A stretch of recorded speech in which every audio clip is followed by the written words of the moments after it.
Hi, boys and girls. It's Miss Jen again, and I'm here with another story for you today.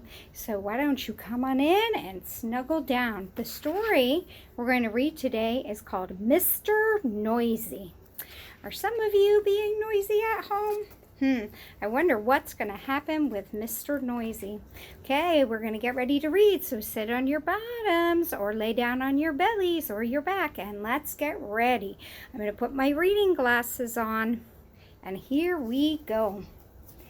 Mr. Noisy was very, very noisy person indeed. For example, if Mr. Noisy was reading this story, he'd tell you that he would be shouting at the top of his voice. And the top of Mr. Noisy's voice was very loud indeed. You could hear it 100 miles away. Now the story begins when Mr. Noisy was asleep in bed, in his bedroom, in his house, which was way on top of the hill. Do you see it up there? He was snoring. Can you make a snoring noise? And as you can well imagine, Mr. Noisy snored. That was snore-worthy hearing. It sounded more like a herd of elephants than a snore. I wonder what a herd of elephants sounds like. I would imagine because they're so big, it probably sounds very loud. Then Mr. Noisy's alarm clock went off. Mr. Noisy's alarm clock sounded like no other alarm clock in the world. It sounded like a fire engine. What kind of sound does a fire engine make, right? Woo, woo, with their lights flashing. Mr. Noisy woke up. And so did all of the people who lived in Wobbleville, which is at the bottom of Mr. Noisy's hill. Uh-oh. Later that day, Mr. Noisy decided that he had to go shopping. So he went out of his house, shutting the door behind him, and he slammed it with a bang went the door. The door wobbled, the house wobbled, the whole hill wobbled, Wobbleville even wobbled. Even a bird flying high above began to wobble. Uh-oh, that must have been really hard. Then Mr. Noisy walked down the hill. Clomp, clomp, clomp, clomp. He went with his big feet. Can you do that? Right? Make that big noise. Clomp, clomp, clomp. And he walked into the bakery. Bang went the door as he shut it. I'd like a loaf of bread, boomed Mr. Noisy to Mrs. Crumb. She was the baker's wife. Mrs. Crumb trembled as she sold him the loaf of bread. Oh my, look at her face. She looks like she is very scared because he's so loud. It scares her. Then Mr. Noisy walked along the street to the butcher's shop, and here he goes with those big feet. Clomp, clomp, clomp, clomp. He walked into the butcher shop and he slammed the door with a bang. I'd like a piece of meat, boomed Mr. Noisy to Mr. Bacon. He was the butcher. Mr. Bacon trembled as he sold him the meat. Look at his face. Doesn't he look so scared? All this loudness. Afterwards, Mrs. Crumb met Mr. Bacon in the street. We really must do something about Mr. Noisy.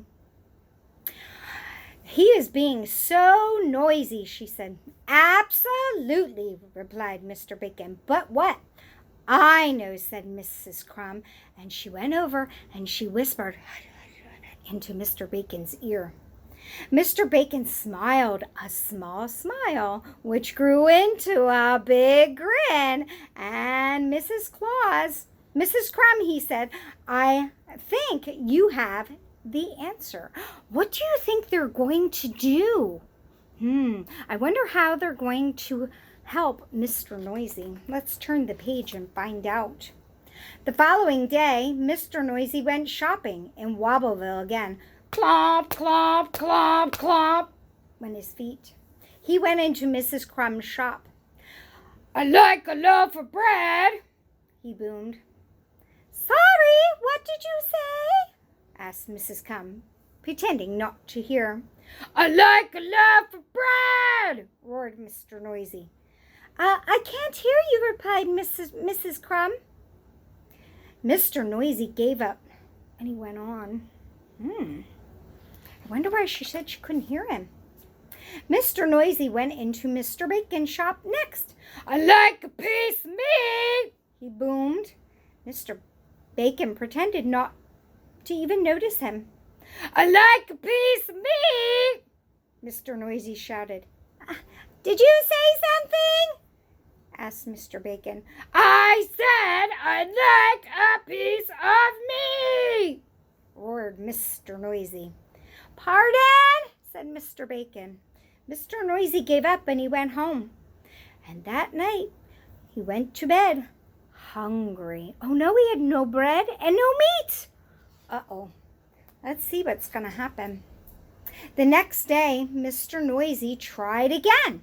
He went into Mrs. Crumb's shop. "I like a loaf of bread," he boomed. "What?" asked Mr. Crumb.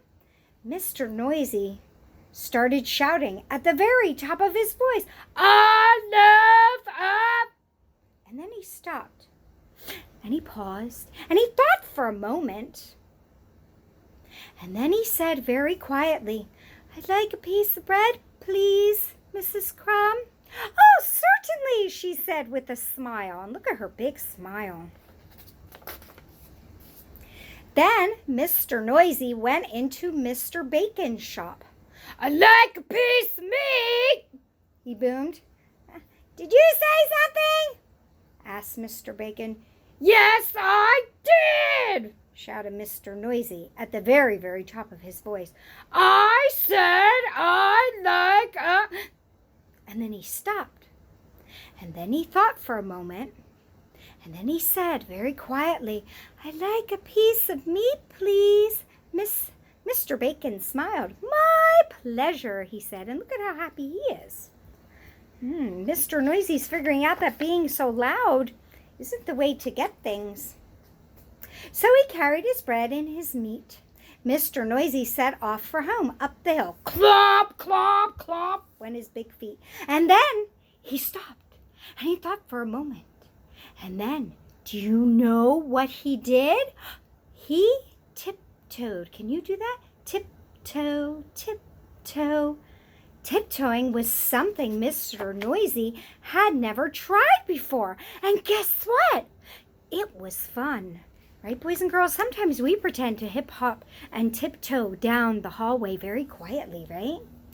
Mr. Noisy arrived at his front door. He started to open it, and then he stopped. And then he thought for a moment. And then, do you know what he did? He opened the door very quietly, and he stepped in, and he shut the door very gently. Boop. Quiet and gentle were two things that Mr. Noisy had never tried before either. And guess what? They were fun too. And do you know something? From then on, Mr. Noisy wasn't anything like he used to be. And do you know something else? The people in Wobbleville are delighted, especially Mr. Crumb and Mr. Bacon. And do you know something else? Mr. Noisy has learned how to whisper. Oh my goodness, boys and girls, that is the end of the story. And I'm wondering today, maybe you could try something new like Mr. Noisy did. Maybe you could try a new food today and see if you like it. Maybe you could try a new way of walking around. Try tiptoeing. Try whispering, especially when mommies and daddies are working from home. Right? So try being quiet. Make it a quiet game. Build a fort and see how quiet you could be. So many fun things we could try that are new. All right. I will see you next time. Bye-bye, boys and girls.